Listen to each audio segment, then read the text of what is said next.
The doghouse. At the doghouse, right? He was having a party.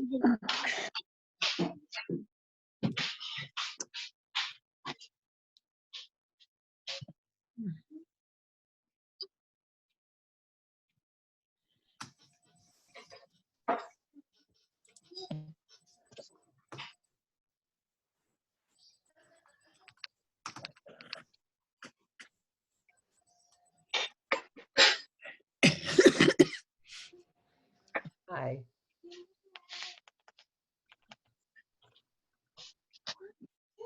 Hi, Roberta.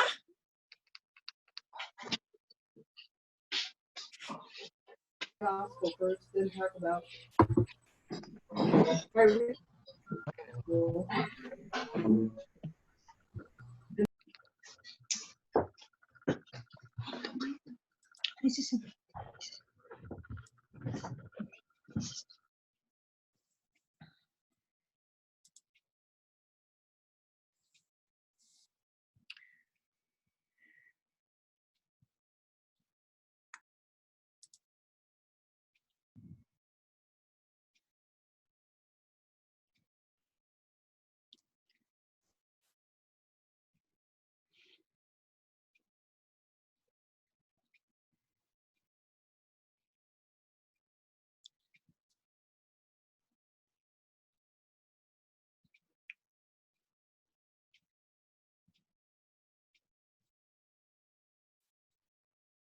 Hey, Michael, it's Don Togan here. Is anyone else on? Yes, Don, we're all on. Oh, okay. How many, oops, yeah, just, I have to, Right now, we've got 52 and it's growing. oh, oh, we don't have a max on this one, right? This is a, We have a max, but it's way under 52. I mean, way over 52. that's a good thing. All right. Good. All right, I'm gonna mute here, so. Thank you.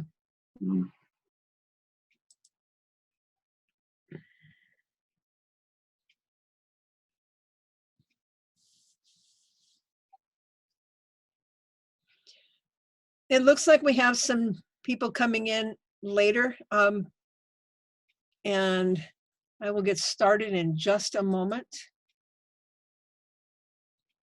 Hello, everybody. Hi, Linnea. Okay. This is going to probably go longer than an hour, only because there are so many people on the call and you probably all have questions. At least I'm thinking that you might have questions I may forget to get to. But I do want to make, oh, is there a number? Hang on one second. Terry, give me a second. Let me put that in the chat. Also, is this being recorded? It will be, yes. I'm going to pause recording. There we go. And if you will please chat with your questions as opposed to calling them out, it'll make this go a lot smoother. I have the chat open, I can see it, and it will be better for everyone. Okay. Today I'm going to be talking about conducting a Toastmaster meeting virtually. All of us have been very much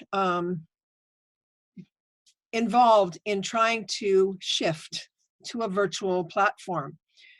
What I'd like to do is talk to you about what's out there that you can use.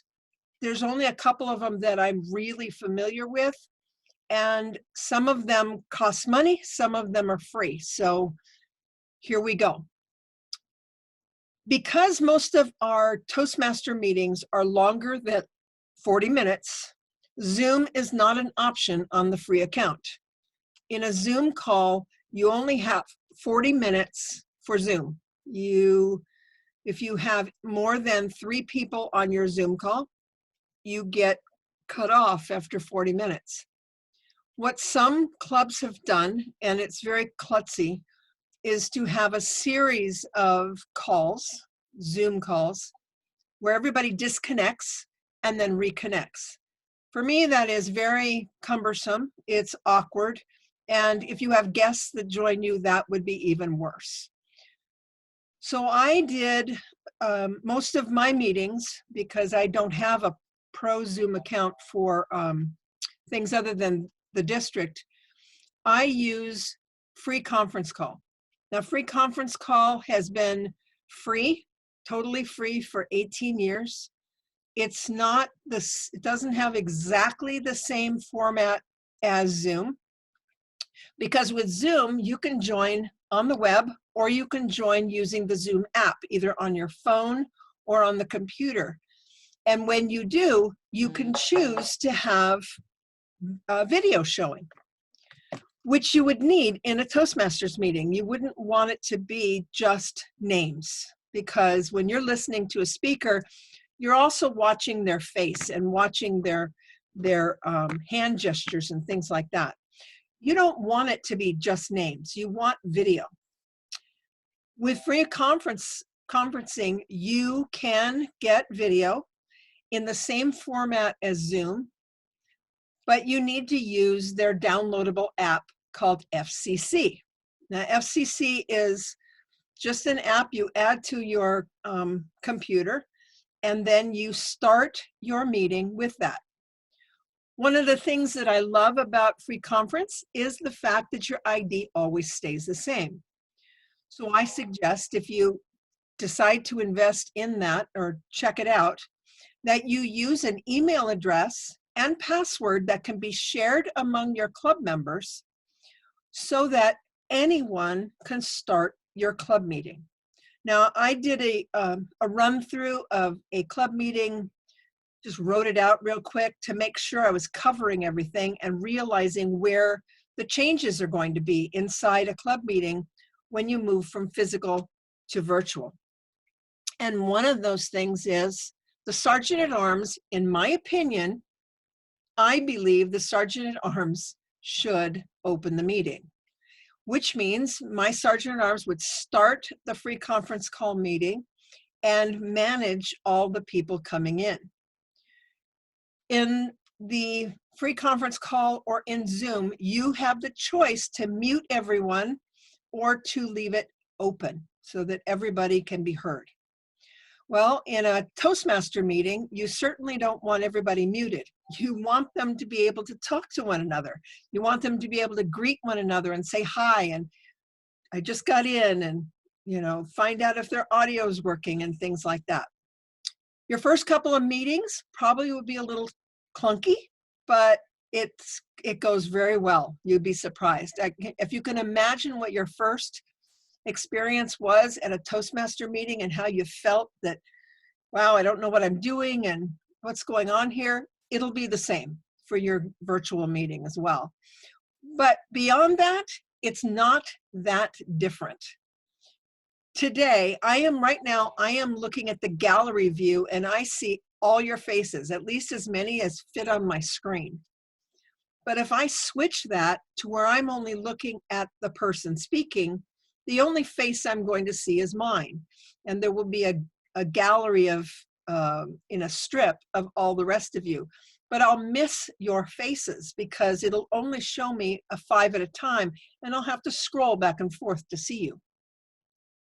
Since I don't need to see me talking, I would rather in this meeting look at your faces. So maybe your Sergeant at Arms would be the person who would have the gallery view up with all the faces showing on the screen. Both free conference and Zoom have that, and you can switch back and forth depending on which application you're using. You can switch to see one person or a whole group of people. That's the similarity. I like the abilities in Zoom because I'm familiar with them. So today I went back to free conference with a couple of friends, and I checked in to see what the exact differences are. In Zoom, if you have a member who has a pro Zoom account, that's not limited in time, I suggest you use that. You'll become very familiar with it pretty quickly. If you don't, and your club doesn't want to spend the $15 a month that it costs to get a Zoom account, you can do one of two things. You can get together with a couple more clubs, pick an email address that all 3 clubs can use, and share one Zoom account. Now you have to make sure that your Zoom meetings, your club meetings, don't meet on the same days theirs do. You'll also want to make sure that when you are using Zoom, if you decide to do it for something else, let's say for an officer meeting, that everybody understands that the person that owns the Zoom account or is paying for it should be notified that you're going to do that. It's pretty easy to see who's got a Zoom meeting scheduled, because when you go to My Meetings, they're all listed. So it's not like you're going to step on somebody else, but you might need to check in if they have a meeting when you need yours to occur. For example, Daybreak meets at 7 a.m. in the morning. Not too many other clubs do. It would be easy for Daybreak to share a Zoom account with a club that met at night or in the afternoon.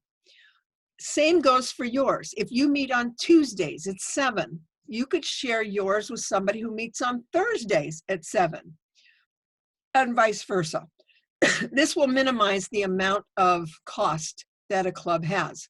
So if you split it up between 3 people, it's $5 a month. And a lot of clubs can afford that. Now, not everybody can. It's not always the most convenient. So free conferencing is a way of doing it. So I'm going to talk about a little bit about the differences. Mostly it's terminology. And like I said, with free conferencing, you must download the app to use the video. Well, that's one of the biggest changes. I already checked that out, and there is no video online. So we use free conferencing for our board meetings with Advanced. Everybody can get on the web and we just hear each other. But for Advanced meeting, we're going to use a Zoom account that one of our members has signed up for. When you are in the view that shows everybody, in Zoom it's called gallery view. I'm not really sure what it's called in free conferencing, but that doesn't matter because it's in the same place. And that is up in the right corner of Zoom.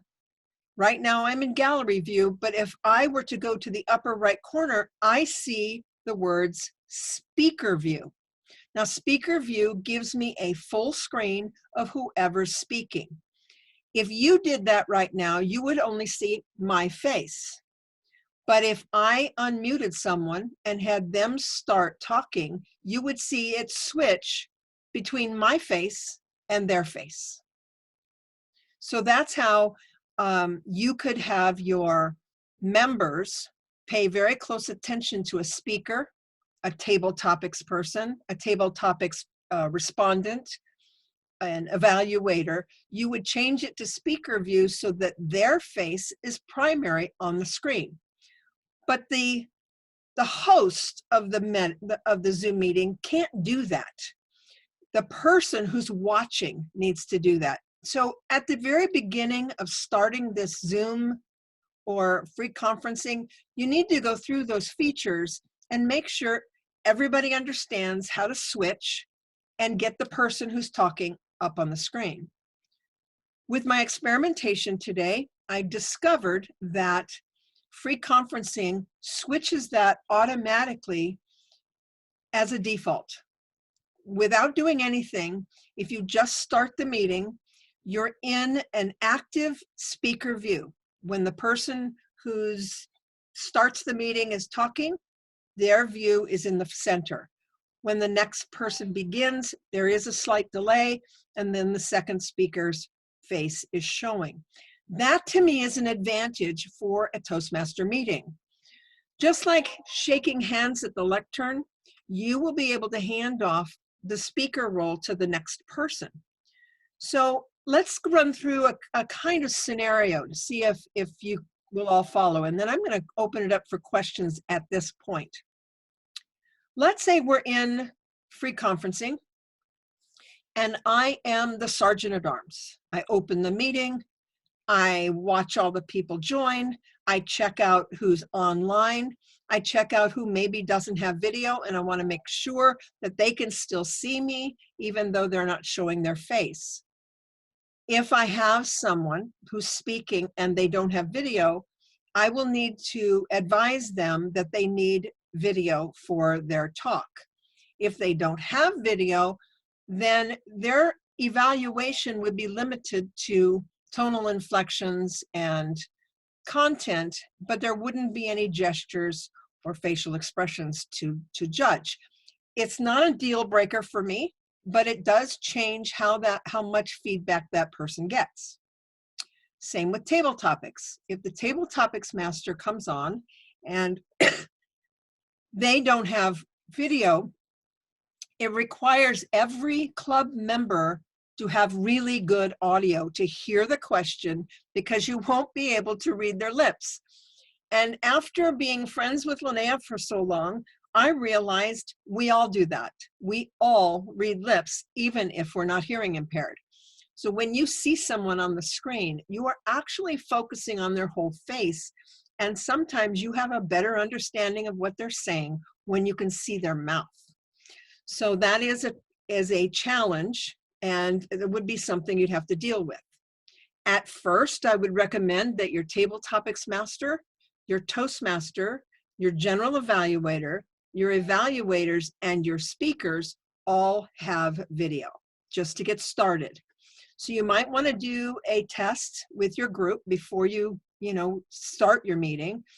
Do a test on a different day and check in with those members that are joining your club meeting as participants, and make sure that their video is working and their audio is working, so that you have a really smooth experience for the first time. And remember, the first experience you have, we don't want that to be too terribly heart-wrenching. We want it to be as smooth as possible for you. So that's one of the reasons I'm doing this tonight, so I can answer questions, and so we can get through all of these hurdles. Once you have your participants in place and you know that they can see you and you can see them, then you want to practice each person taking their turn. And in the speaker view in Zoom, it would switch for you. In free conferencing, you don't have to do anything. You don't have to change it. It does that for you. In both Zoom and in free conferencing, you have the ability to lock in or pin one person. Now, in the contests that we're running virtually on Saturday and the following Saturday, we will be pinning the contestant at first, so we can connect with them. Then we're going to instruct the contestant to pin the timer so that they can see the timing cards. This is so that that speaker who is contesting is not missing anything. We don't want them going overtime because it is a contest. Now, what we're using is a modified, it's going to be modified from this. We're using timing cards that look like this. Only we've got them modified, they're just in the other room, so I'll show you these. And the timer will hold these up in front of their face and in front of their webcam so that the person who's speaking can see and pay attention to the timer. Now, even if you're in gallery view, you might still see me because I'm speaking. I don't know, because I can't see all of your galleries. I can only see mine, okay? So I don't know if you saw the timing cards because I'm at the top left, or if you're missing that because I'm somewhere buried on the bottom. It is important that you see them if you're a speaker, so you'll want to do something called pinning or locking in the person who has those timing cards. Now let's talk about how that's done. In Zoom, every single person who I'm seeing on the gallery has dots in their upper right corner. You won't see that in speaker view, so you'd have to first change it to gallery view to see that. And when you see that, those dots, when you click on them, you have an option that says, I have to pick somebody with audio, with video, has to be a video person, pin video. And what that does is that puts that person's face first and foremost on the screen. It's the only face you see, with the gallery being on the right or on the top, okay? In free conferencing, it's called lock, and you just lock in a speaker. So you highlight their tile, and then you choose lock on the upper right. That is the same functionality as pinning is, okay? All right, now I'm in speaker view. I must have changed that. Okay, I'm going to unmute everyone because I don't want to go too far into this without answering questions. So hang on one sec. In a role play. Okay, we're going to answer that. Here we go. Let me answer some of these questions that have come up. One, it's the 3 dot. Okay, you told me that. Okay. What happens when you have more than one speaker at a time, such as role play? Lots of feedback. Yeah, be careful of what you're doing in the background. If you have more than one person, you could not pin the person. However, if your sergeant at arms is really tech savvy, that person could switch the view back and forth. It's tricky. I wouldn't recommend it, but it is possible. Patrick. Okay. Cersei, Yes. I am not seeing pin under those 3 dots. What am I Okay. missing? Only time you see that is if you're clicking a tile of somebody who has video. Mm. Like, for example, Woody has no video, Dan Ryan has no video, but Damon has video, and I could actually pin him and put him on my screen.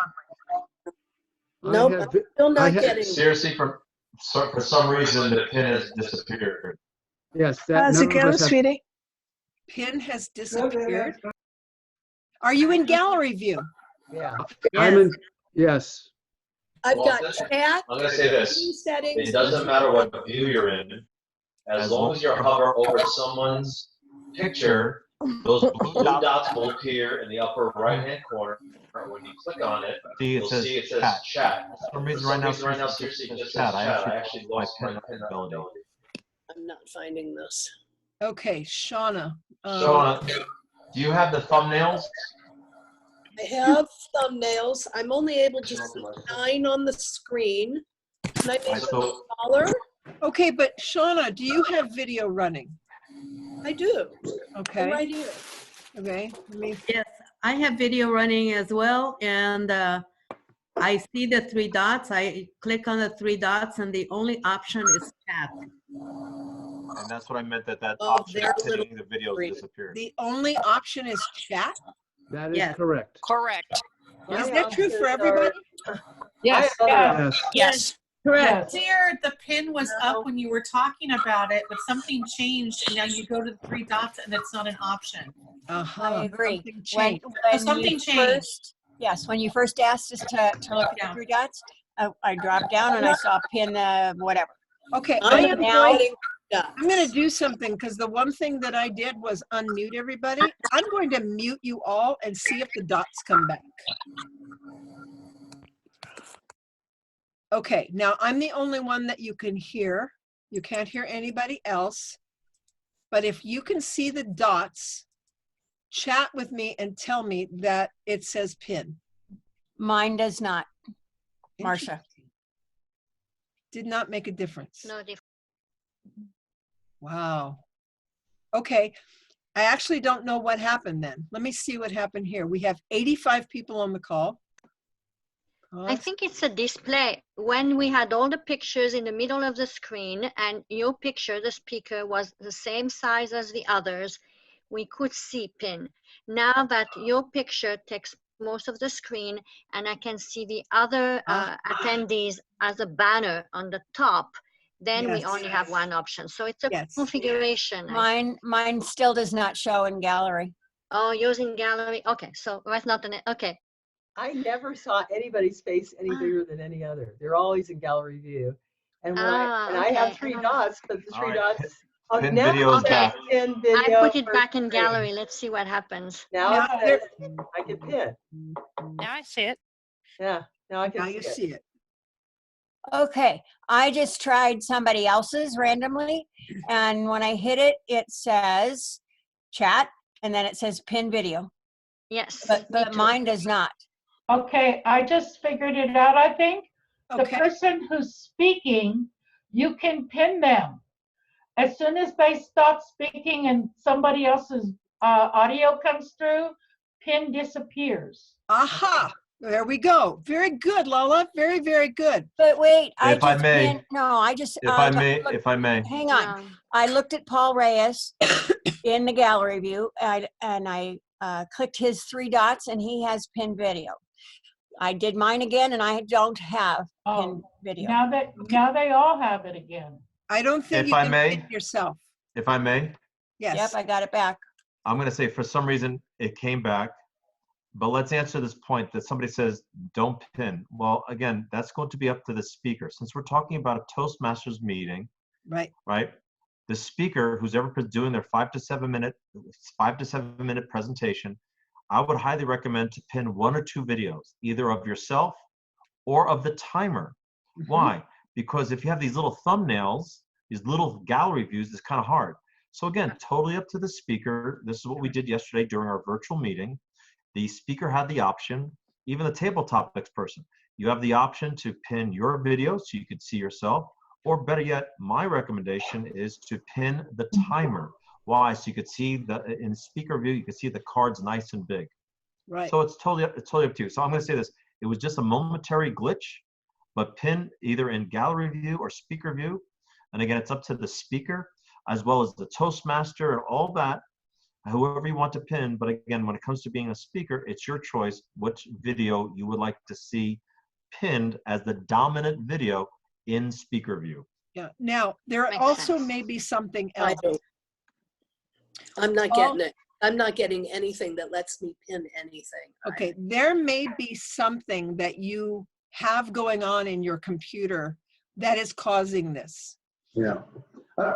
Video requires a large amount of resources. Now, I produced a document which I will post on our website that tells you how to check your computer for things that prevent video from running smoothly. It doesn't take much to change what comes across.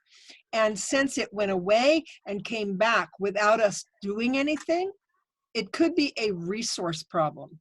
And if some people can do it and others can't, it very well could be that. So Shauna, I will make sure you have a link to that so that you can see if that's a cause. Seriously, this is Don. Just one thought, and then maybe I might be, I don't know, over engineering. So in the general situation, if you have a single speaker that would be a virtual lectern, if you will, and then you have the audience, so it's not table topics or role play or something like that. I mean, as far as I understand, what the Zoom is doing is it's looking from where the sound's coming from, and that's where it's making a decision as to what can appear in the the widescreen view. So wouldn't it be safest just to have someone, maybe it's the sergeant at arms or someone who's assigned to it, mute everyone except for the person who is supposed to be giving the presentation at the time. And they're going to automatically go to widescreen, and that way you don't have to go through the nuances of jumping from one screen to the other because the computer is simply overriding it. It might be just the way this is operating on the iPad. So Okay, we don't know, but we're going to find out. Yeah. I can guarantee we're going to find out why. And then once we figure out why, it will be broadcast to everyone. But I can say honestly that if you have a club meeting with 12 to 20 people, it's going to go a lot smoother than having a room full of 85 of you. That I do know. With Zoom, we have the option to go huge with all kinds of people on the call like we do today. But in your club meeting, it's going to be a smaller group. Now, granted, some of your clubs have a lot of members, and you want as many members as possible to be able to join your meeting and get this experience. This is actually, I've heard it from many, many people so far, this is actually a more intimate experience for us than in person, because we have everybody's face right in front of us. And with that, we're able to actually connect with one another. And this is a very important part of Toastmasters, is that connection. Yeah. So with our video and ability to connect over the computers while we're not able to use our venues, this is going to keep us in touch and connected and moving forward in our projects and our educationals. So we will work out all the bumps that we can. We've had a couple of clubs that have already done this. Marcia, are you raising your hand because you did that? Yes, and actually we did find out that it was much more intimate because 2 of our members were in pajamas.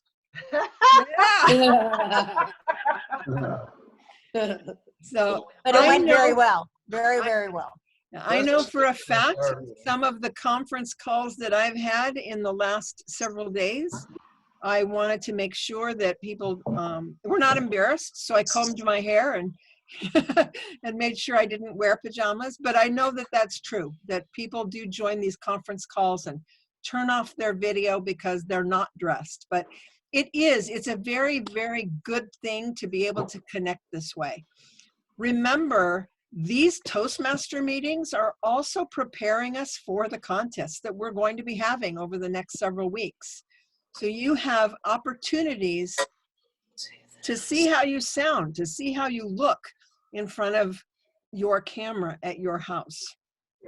Okay, let's see. When too many people are talking at once, Zoom gets confused as to who to select. Absolutely, which is why your sergeant at arms needs to begin the meeting, especially in Zoom, and then mute everybody so that you can start out in a quiet room with just the sergeant at arms, bringing the room to order, explaining things like, if you have background noise where you're at, turn off your radios, turn off your television, make sure that you don't have somebody in the background cooking or a dog barking and things like that. And if you do, mute your microphone. These are the things that are different in the Zoom call or the free conference call that aren't apparent in a club meeting. But you do want to remind your members, all of them, as you talk to them, that, and when you open it, that this is a video conference call, but think of it the same way you would as a club meeting.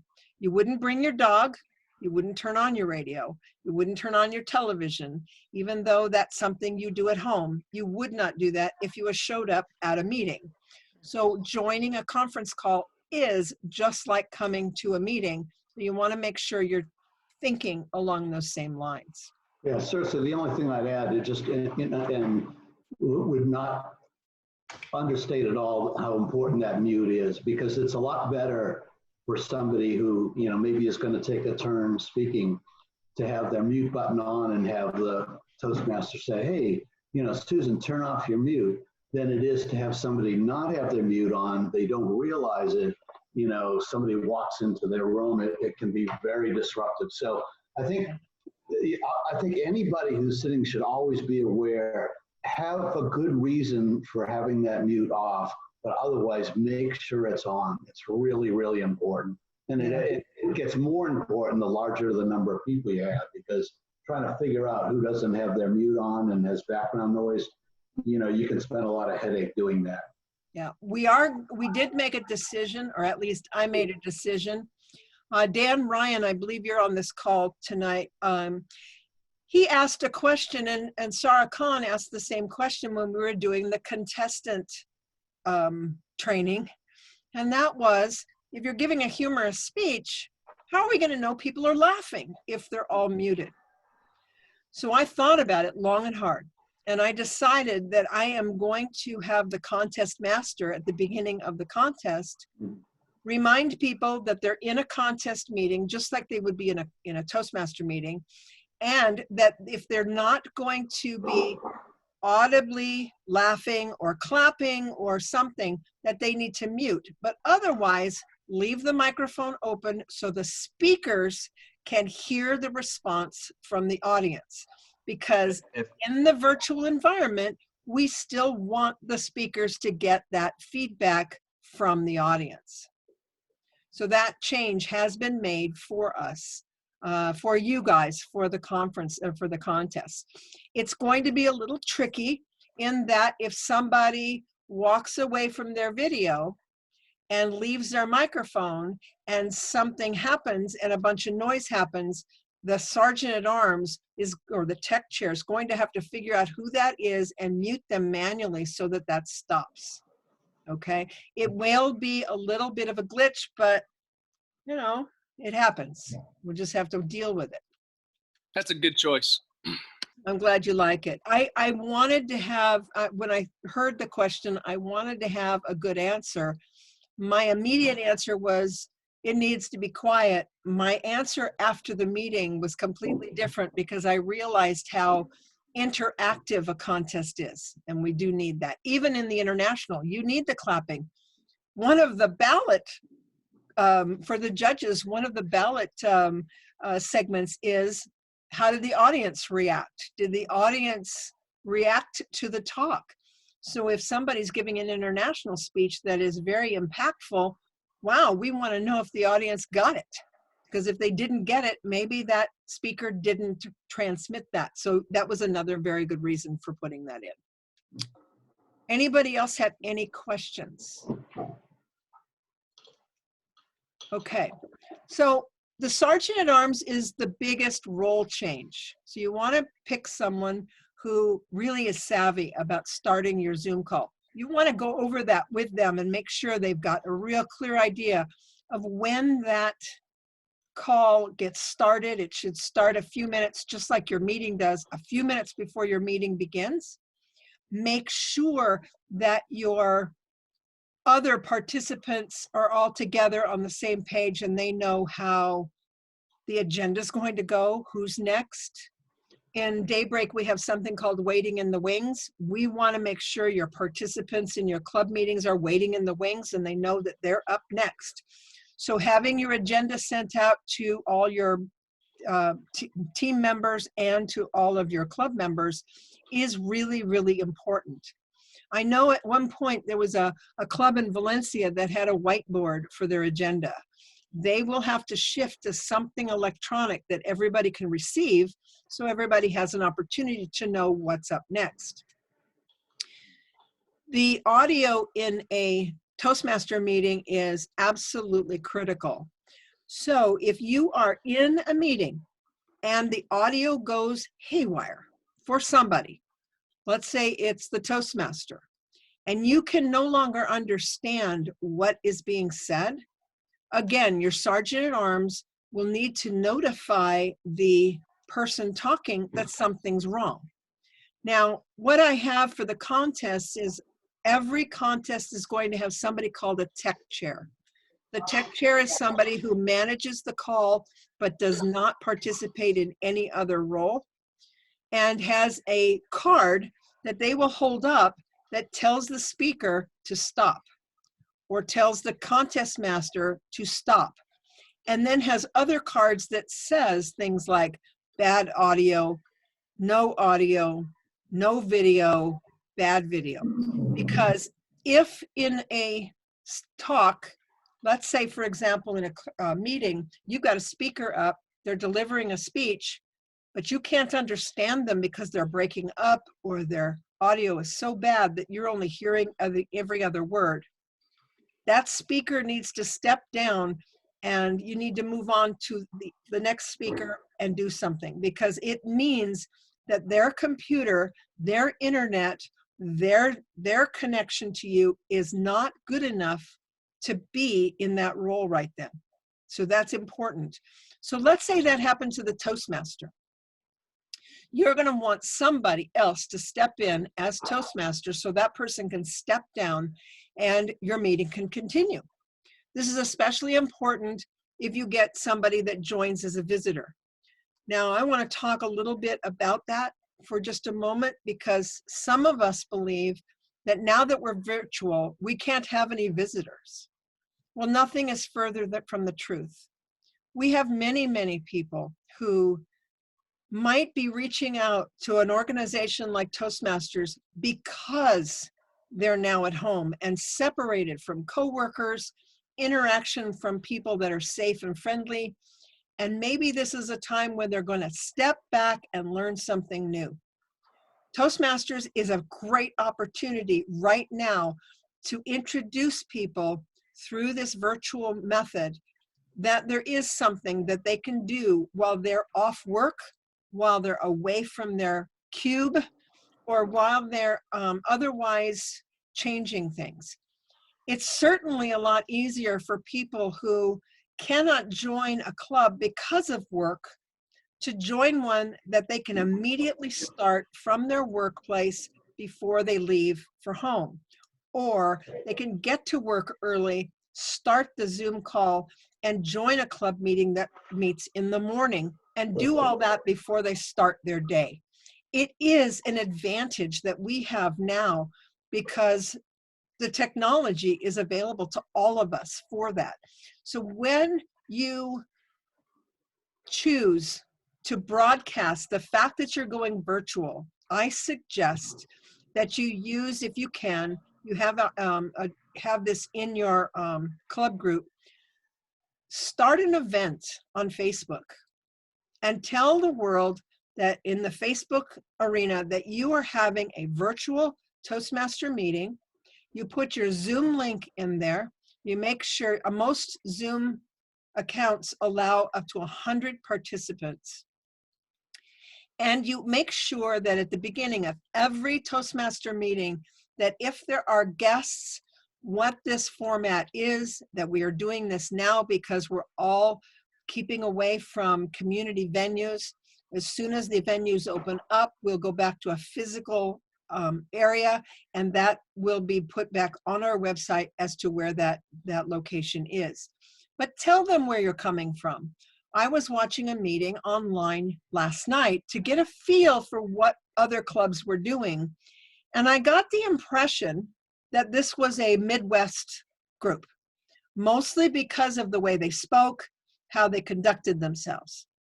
But they had somebody who was not from the Midwest. I don't know where that person was from, but the person who got on the call introducing the club meeting told everybody that there may be guests from all over the world and that they should be cognizant of cultural differences. This is something that you want to keep track of because you have no idea, especially if you post something in Facebook, who will join your club, who will join your club meeting. Now, maybe they're not local to you, and maybe they can't join your club when you go back to meeting physically. But you're introducing them to one of the most fantastic opportunities ever. And you could be that instrument that gets them started on something that's phenomenal for their life. So I wouldn't turn them down, and I certainly wouldn't limit who could join your club meeting because of that. With that being said, you'll want to make sure that guests have the same opportunity on virtual as they do inside the club. So you want to make sure that your guest is introduced to your vice president of membership, that they know that they can contact that person, and they can make that person feel warm and welcome, so that they know that should they live in your area, where you are and how to get in touch with you. It's a great opportunity. I wouldn't turn that one down if it were me. One of the things you want to put in your event is the time of your call, how long your call is. Where it says location, put the city you are coming from, where your club normally meets. Put a description in there as to what this is, that, you know, just in case you have people run across you that don't know what Toastmasters is. And keep in mind that Facebook, glad to have them, is going to send your event to anyone searching for Toastmasters, searching for public speaking, searching for gatherings, searching for networking, whatever keywords you use. They're going to feed them that event if they're in the same, and this is the greatest part, geographical area that you are broadcasting from. It is phenomenal how they do that. So I sign in from Santa Clarita. If I do a search on Facebook, or I'm just searching Google in general, there is an identification that I am given when I turn my computer on that identifies me as coming from Santa Clarita. Now, every once in a while, it says I'm from Ventura or Las Vegas. I don't really know how that happens, but I do know that most of the time when I do a search for something, it returns to me my geographics. Even in this recent time when I am looking for stuff, my mom lives in Canoga Park and she ran out of things and I needed to go shopping for her. And I was doing shopping searches for things that she wanted. And it was telling me mostly Santa Clarita, but then it popped up with Chatsworth, Porter Ranch, and one other place. And why that was is because I had been doing other searches online in those cities. So the computers are smart. They know where you look, they know where you shop, and now they're going to use that to deliver to them where Toastmasters exists. And so you can use that to your advantage. We had a brand new member join Daybreak who lives in Porter Ranch, not Santa Clarita. So it happens. Don't deny, you know, don't discount it. Let your club grow through this time when you're all hunkered down. Let your club expand a little bit with that information. Okay. Let's see. Linnea says, I've been participating in Daybreak morning movies from home in Chatsworth. Daybreak meets in Santa Clarita for over a year. It's great fun, so when we get back to physical meeting rooms, you'll still know how to have people participate from home. This is absolutely correct. If you sign a new member up and they don't live in the same city you do, but they want to join your club because you're the people they connected with when it was really important for them, there's no reason that you can't set up a remote access for that member or a few members in your club so that they are connecting remotely and you are meeting in a physical location. It's called a hybrid. There's nothing wrong with it, and it definitely adds to your membership. Okay, let's see. Oh yeah, I know about the backgrounds. The virtual background only works, and Mark is using some. Hi, Mark. You can use them if you have a plain wall behind you, all white, green, Not true. blue. Not true. I have it. Let me show you what it looks like without my virtual background, just so you know. Okay. Take it off here. Boom. I got all kinds of crap back there. Okay, so what setting did you use to make that not go haywire? It's a new AI system built in. Try it. Somebody just try it. I think there's a few people that have. I saw Golden Gate up just a few minutes ago. Somebody had it. Somebody else try it. Look at Dawn Jenkins. She's all looking pretty behind it. Judy's in a cathedral. Yeah, exactly. So okay, I think it recognizes the face. It didn't work on mine, but okay, that's good. Now you can import photos. Yeah, that's what I tried. I wanted to put the ocean behind me. Yeah, I have this one right now. Yeah, I see that. I'm going to leave the room. You can. That's awesome. How do you do that? He did that with a virtual background. Yeah, and so I just. Okay, now Mark, you said, let's talk about that for just a second because that's kind of fun. You said click the caret. Where is that? Okay, if you look down at the bottom of your screen, there should be something that says stop video. Yes. You gotta hover over your screen. I'm sorry? Oh, yes. Just let them know, you must hover over your screen to activate the bottom. Right. And at the very bottom, there's an up arrow essentially. And if you click on that, you get something, you get choose virtual background is But one see of the what options. it did to me? I'm sorry? See what it did to me? Yeah, I know. It does that sometimes, and I'm not really sure I'm what an it has to do. alien! Well, I'll tell you. It has to do with the lighting. Can you hear me? Yes. Oh, and me is just the background. My face okay, no, my face appears. Okay. Yeah. So there is a trick. Oh, good. I put a light behind me. Yeah, that's maybe what's happening. Oh, wow. I have a light. And by putting the light behind me, if the light's bright enough, it catches the edge of my form, so it isolates me from the background. Okay. Well, Mark, maybe you have lights in your room that is lighter than your... Right. They're up on the ceiling. Got it. Just, I think you have to have officially have to have a green screen for it to work correctly. That's not Yeah. true. No? I have a bookshelf behind me. This is what I have behind me. See? Look at that. Yeah. Muhammad, they've got all kinds of stuff behind them. So when I click on the up arrow next to the stop video, I don't see anything. The only options I see are video settings and select a camera. Go into video settings. Oh, yeah. Go into video settings and choose and look at, you can see virtual background. Yeah. Do you see it? No. Okay. You may have an older version of your... I probably do. It's Zoom. an old laptop. No, you just may have to update your Zoom version. Your Zoom version. Yeah. Okay. Okay. So now let's talk about something else that is going to happen at our contest and will happen in your meetings as well. How do you vote? How do you select a winner? How do you announce that winner? And what does the winner get? Those are things that happen in every meeting, and we don't want to leave those off, right? No. So how do you vote? You have a vote master in your club meeting or ballot counter, whatever it is you want to call that person. And that person normally collects the votes from all of the members, right? In the chat, you can privately message anyone. So you will pick the vote counter and private message who you vote for. They tally it, and they'll get all the chats. They tally it.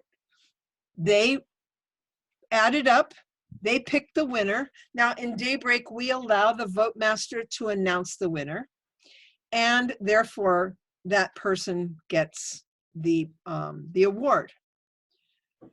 You can send the person who is winning a virtual ribbon. I have created the best speaker, best evaluator, first timer, most improved, best table topics with a nothing in the background. It's transparent. You can send that to someone. I would suggest that you capture their picture on the screen and later superimpose that ribbon on top of them and post it on your Facebook page or send it to them. It's part of changing how we do things and building the more fun, exciting type of experience. We don't want to minimize the fact that they won. We want to maximize the fact that we still care. And that's one of the ways that we can do that. We can tell them, you won, and we can show that, we can hold up a ribbon to show them, and then we can send it to them virtually. So I suggest that you do that. But the chat, allowing us to privately message each other, will make the voting happen. In Zoom, you also have the option for what's called a breakout room. So let's say, for example, you have somebody who needs help and you want to talk to them privately. You can create a breakout room, invite them to it, put them in there, talk to them, and they're not part of the other experience that's going on. So you can do that with a guest or with a new member. You can chat with them. You can use the breakout rooms as private meeting rooms. Let's see. Yeah, I know. You can set up a Zoom poll. I tried that. That was really, really interesting. I don't recommend that for just starting out in a Toastmaster meeting, but it's definitely out there. When you put yourself and let's say a guest into a breakout room, yeah, can you have video with just the two and audio with just the two? yes, and then you can go back to the regular place as well. Yes. Okay. Anybody else have any burning questions? Something I haven't covered? Seriously, I don't know if you covered that in earlier because I joined late. Do we have access to the professional Zoom software that when we email the membership to join, or are we doing just the complimentary one from the Zoom company? If one of your members, like for example, Mohammed, Linnea has a professional account for our advanced club. So we will have a Zoom Pro account for advanced, okay? Because she's also a member of Stagemasters and Daybreak, we're using it for them. But someone needs to have a pro account within your organization to do that, or the club has to opt in and buy it for the club for the period of time that you're meeting virtually. Okay, so nothing from the district. No, because we're using our account for the contests and other things. Besides, it really is a crossover when the district is paying for something for a private entity like a club. Thanks. Okay. All right. Any other questions? Can I mention that the Toastmasters Timer, the application, if you have the application, you can actually, hold on one second. Let me show you what it looks like. Let me take off the virtual background. It's really cool. We used it for our Quest meeting that we had right before this one. And if you can see the timer, yeah, and it's right there, and it works great. Yes. The Toastmaster application on my phone, I just click it, and it just starts to count. And well, there we go. And the only thing with that is they see the time. That they do. They see the time, but you cannot have a virtual background because for some reason the phone picks up the virtual background, so it doesn't work. I just took it off. See, you can. Yes, I know you did. Yeah. So but that's good to know. Very good. Also, I'm sorry. This is Angie. There's also an option on the Toastmaster app that he's holding up where you can hide the time so the contestants cannot see the time. They'll just see the green, yellow, and red. Correct. Mm-hmm. Yeah. Okay. I did find out in one of my contest briefings that there are some individuals who have a green and red color blindness. When that happens, you need to provide for them a way for them to see the difference. So this was our first iteration of timing cards. Oops, that was good. With words on it. But I haven't checked with my colorblind friend to find out if the black letters on the green background are clear enough. One of our other people, and I believe she's on the call now, came up with a better version, and that is the words above and a box with the color underneath. Same size card, but it's a better mix. Now, with that, if anybody wants the PowerPoint that I created, I will put it out there for you to download on District 52. So you don't have to recreate the wheel, and you can use those in your club meeting. But I did notice something. My printer at home stopped printing green and yellow and even red because my yellow cartridge was low. So I got blue, off-white, and pink. So if you don't have the right ink or the right amounts, you get colors that aren't green, yellow, and red. just say it. Cersei, what maybe a possibility might be if, again, if some of the colors in combination with the print is to maybe have the timing cards in form of like a stoplight, if you have the font at the top, green, yellow, red. Yeah, we tried that, but it was determined by the people on the call that the stoplight itself was a little more confusing because it wasn't lit. It was just a circle, top, middle, and it took them longer to figure it out. With the cards, with the block on the bottom and the word at the top, it really is a pretty clear single view. They know what they're looking at. I do like the Toastmaster timer. However, as you notice, the timer and seeing it on the screen, whatever's on the screen, if you're doing this, it's going to be pretty agitating for somebody, and getting it level is going to be really annoying, where when you fill the whole screen like this, it's pretty easy to get it right in there pretty quick. And you can switch cards like you do at a contest. Now, that also depends that your view is not backwards so that the words actually read properly. That's something you'll have to check. Okay. Anybody else? Are you enjoying this? Yes. What I'd like you to think about as we answer more questions and other people are talking, what I'd like you to think about is the experience that you're having tonight with this is going to be the experience that your members have when you have a Toastmaster meeting going. They're going to love being able to connect to you via video, talk, listen to speakers, get evaluated. All of the things that they love about your Toastmaster meeting, they are going to love that you're continuing. This is not an easy time for anyone. It doesn't matter if you're my 91-year-old mother who just assumes I'm going to show up with groceries, or you're a young person who can't go to school anymore. It doesn't matter who you are. You're going to like this experience in the interim because it's going to keep that continuity going.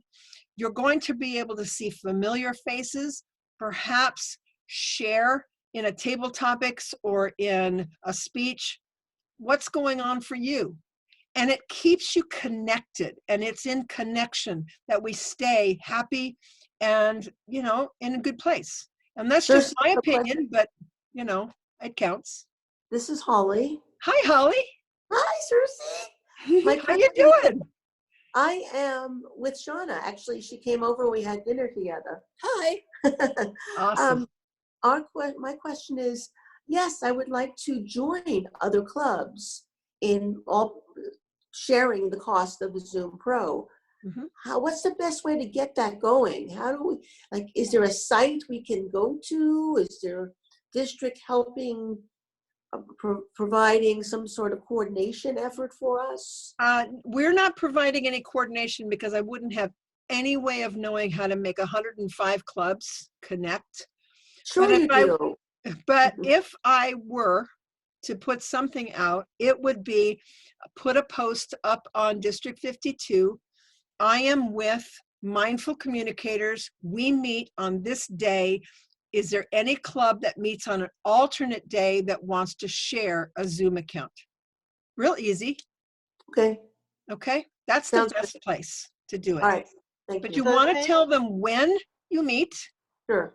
And what time and what day, because that's what's important. It doesn't matter if you meet in Van Nuys or Burbank, it doesn't matter, because sharing the account just means that you're going to have one email address that you share, a login password, and you're going to be able to go in and schedule your meetings. Thank you. Please add to that. Yes. There's an additional note. If you do the Zoom Pro, it's only for one host. Every time you add another host, they charge you an extra $15. Right. That's why the login and email should be one, not multiple people. So if I logged in on my personal account, I would join a meeting as myself. But when I log in through the district account, I'm logged in as District 52 online. Unless I change my name on there, that's because I'm logged into that account. So you can get a personal account for free, but then if you share a pro account, here's what I suggest. I suggest that your club establish a Gmail or a Hotmail or a live.com email address that's for your club with a password, and that password should not be the same as anything else you use. That email address should not be for club business, but just for your Zoom account. And then you can give that information to the person, the other club that's sharing those costs, so that only you and that other club have that information. I would also minimize the number of clubs that are all using the same account so that you don't step on each other and so you don't have any problems with Zoom, basically. Linnea, you had something you wanted to tell us? Yes, I've been sending love notes to individual people that's available in the chat. Couldn't that be a way to send your vote to the vote master? Yeah, that's what I said. The private chat goes to the vote master through the private chat goes to one person. So that's your vote master. I also suggest that when you sign on, you put your role after your name. So you can change your name on your sign in. And so I would be, you know, Toastmaster, and Linnea might be vote master, and she would add that to her name on her sign in. That way we know who's doing what, and the sergeant at arms or the person doing the tech portion of the call would know who's doing what and who to call on in case I have a they get question. distracted. Yes. Are you talking, it's me, Kathy? Kathy. Yeah, I don't know if I'm doing this right. For the contest, we're not just gonna have our heads. I'm one of the contest contestants. Yeah. So how are we gonna do that? Do I have to stand, and I'm new at this. Yes. So am I gonna have to stand farther back from the Yes. screen? There's a couple of things for anybody that's on the call that's a contestant or a contest master. I'll tell you this. There are two things that you need to know as a contestant. Number one, you must have a view of your body from the waist up. You may not sit for your speech. That's a District 52 directive. It's not in the rule book. It's a directive we're making because you would not sit when you're giving an international or a humorous speech unless that was part of your talk. If you are using sitting as part of your talk, you need to have the chair visible in the speaking view of the webcam so that we can see that you're sitting on purpose, okay? But you may not sit in front of your webcam like I am, or many of you. You must stand and have at least half your body showing. Secondly, and this is true because we will mark you down if we find out this is what you're doing. My judges will be instructed to do so. You cannot have a sheet of notes, let's say these are my notes, outside the view of my webcam so I can read my speech. Because if we discover that you are appearing to be reading, whether it's true or not, if you appear to be reading, either because you're glancing down a lot or you're looking beyond the camera a lot, your judges will be instructed to make a value judgment and mark you down on delivery severely because you're reading notes or suspected of reading notes. So those are the two things that are really important for the contest. But yes, Kathy, you will have to be back from the webcam enough, standing, and that's one of the things we're going to be checking during our pre-contest video, and that is, how do you sound when you're back far enough? Is your audio good enough from your webcam to deliver your talk, or do you have to talk louder? Things like that. I have another question with the video background. I was trying to do that like some of the people have, and I have an older computer. Is there a way, something where I can download something so I can have some type of background? No, that has to do with resources. It won't matter what you download. It has to do with the resources on your computer as to whether that's going to work. So that's not, you don't think it's possible that I could do something so that would work? No, I'm not saying it's not possible, but there may be something on your computer that needs to be done to make that happen. Okay, thank you. You're welcome. May I confirm that that the judges will not mark us down for having my dining room table? Yes, behind me? absolutely. Your judges will be told background doesn't count. okay? We're not looking at the backgrounds. We're looking at the person. When we see someone who is delivering a contest speech and we're in a community room and that community room has bookshelves and maybe a widescreen TV and all kinds of stuff in it, as humans, we focus on the speaker. We forget that that stuff's all back there. We do that almost instantly. We may notice it at first when we first sit down and go, wow, I wish it wasn't that way. But when we get going, we don't notice it anymore. That's the same. So yes, your judges will be told not to judge based on where that person is sitting, where that person is standing, whether or not they have a couch behind them or not, whether they have this really great green screen. We don't care.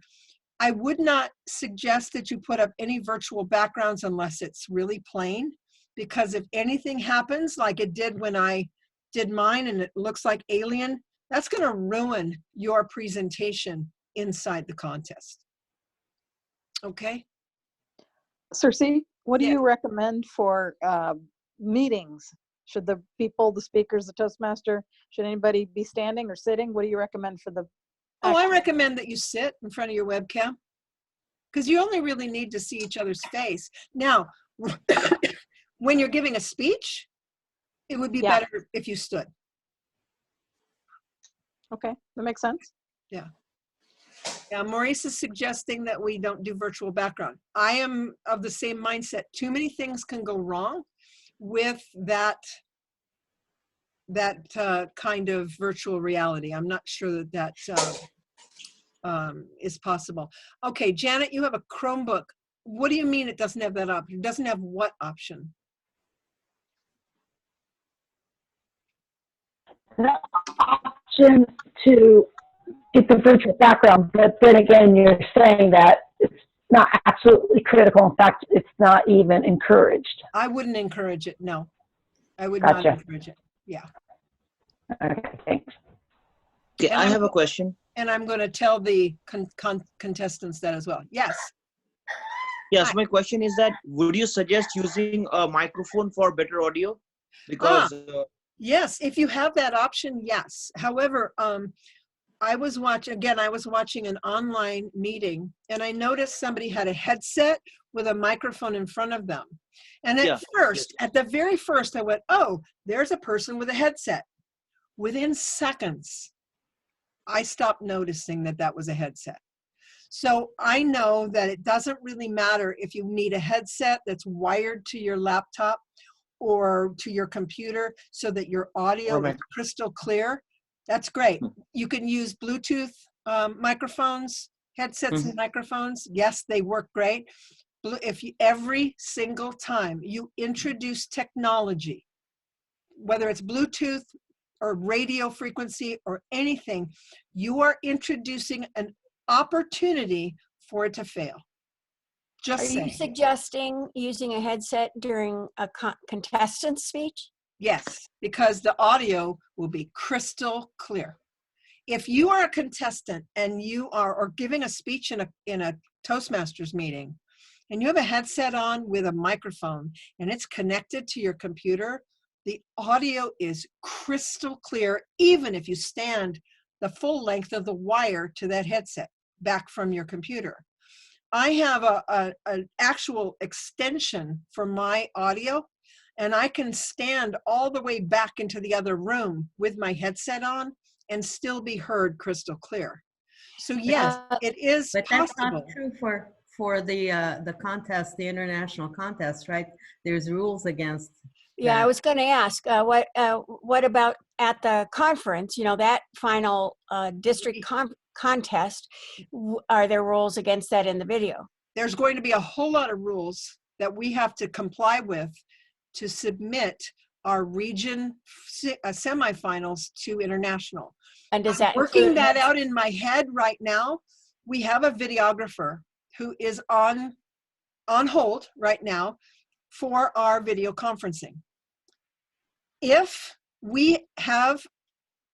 they have a studio where one contestant can show up and be judged, and we can broadcast that, but we are not mixing people together in the same room, we would be able to videotape each contestant.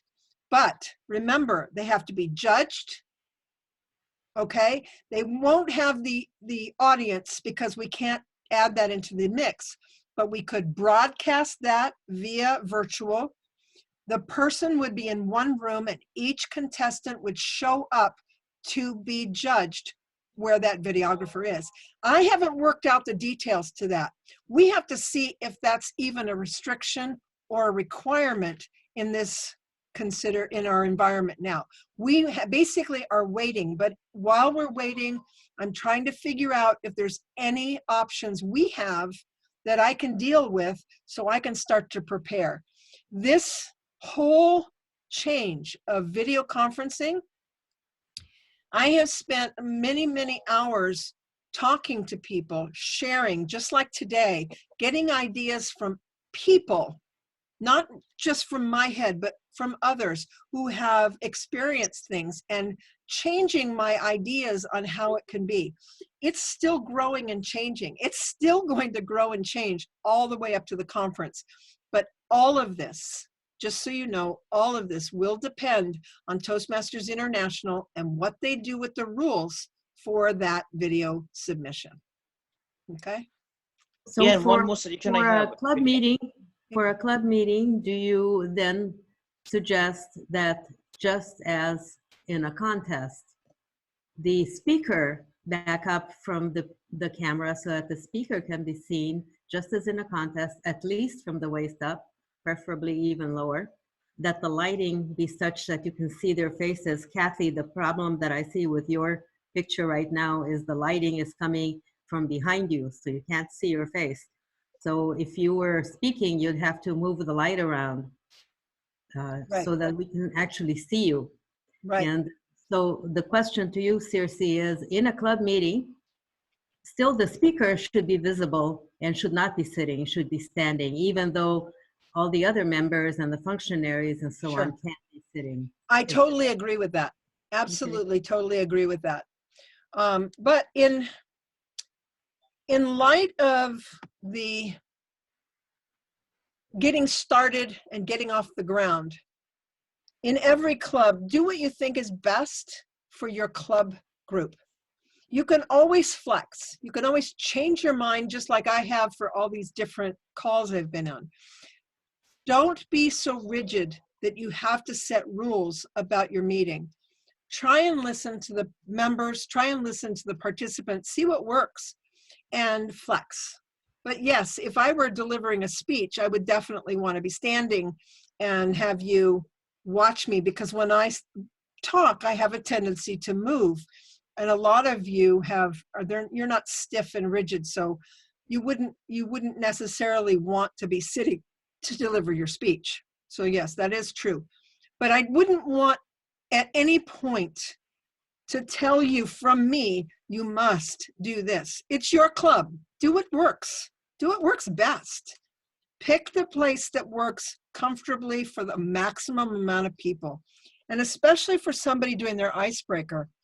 If they're doing an icebreaker, they would be hanging onto the lectern anyway. So let them sit and deliver the speech. They'll get comfortable enough where they can stand. Just make it easy on everybody. Cersei? Yes. Holly, I have a question. So previous about 6 o'clock, I tried to log in from my desktop. I had no audio, no video. And I asked you, although I couldn't hear the answer, is there a way that someone can call in and just do audio by using their telephone to call in? Yeah, there's a call-in number. Yes, there's a call-in number. If you set up your Zoom with a phone number for a telephone and computer, there's that option. Yes. Okay. Go back to the invite on your email. Anybody else? Yeah, I had just one thing in mind. Just wanted to share with you that all of us, when we are conducting a meeting via this Zoom or web conference, should keep in mind that we need to have proper lighting in the room as well. The other members of your club or the other participants need to see your face as well. Yes. I think that is also very important. For example, I'm speaking here, you can see a dark face of mine, When I light this up, you see a brighter version of myself. So I think we should keep that in mind as well. You know, having some light focusing on you so that people get to see your expressions. That's right. Absolutely. All right. Anyone else? Well, I thank you all for coming tonight. I thank you for your input, your questions, your answers, your helps. And if you have any other questions, feel free to reach out and ask. Happy to answer those questions offline. We can assure you that if you have a question, we will find an answer for you. Somebody in our organization can help you with that answer. So with that, I'm going to adjourn the call. The recording will be available online as soon as I can get it put up there. Okay? Thank you. Thank you. See ya. Thank you. Bye. Good night. Thank you very much. Bye, Have a good everyone. evening. Bye. Thank you so much. Thank you. Thank you. Thank you, Cersei. You're welcome.